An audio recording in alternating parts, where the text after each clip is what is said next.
আমাদের হাউসওয়াইফদের জীবনও কীরকম একটা অদ্ভুত, তাই না?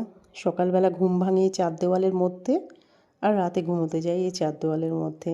কী করে যে পুরো দিনটা কাভার হয়ে যায় কী জানি। এরকম অনেক দিন আছে যে হয়তো 2-3 দিন বা 4-5 দিন বাড়ির বাইরেই বেরোইনি, বাড়ির মধ্যেই থেকেছি, বা ব্যালকনিতে গিয়েও একটু দাঁড়াই না যে লোক দেখবো, ভালোই লাগে না। যখন ছোট ছিলাম মাকে জিজ্ঞাসা করতাম, তুমি সারাদিন কাজ করো, তোমার ঘুরতে যেতে ইচ্ছা করে না? তোমার বান্ধবী নেই, তুমি তাদের সাথে কেন বেরোও না? মা বলতো, পরে বুঝবি কেন বেরোই না। সত্যিই এখন বুঝি, সংসারের কাজ, বাচ্চা সামলানো, এগুলো করে না আর ভালো লাগে না কোথাও বেরোতে বা বন্ধুদের সঙ্গে সময় কাটাতে।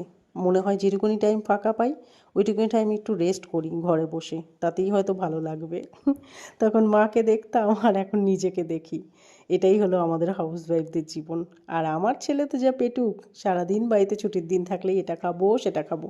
সকাল থেকে আজকে ছুটি ছিল, আমাকে এটা করে দাও, আমাকে ওটা করে দাও, ওর ফরমাইশ শুনে শুনেই আমার সারাদিন কাভার হয়ে যায়।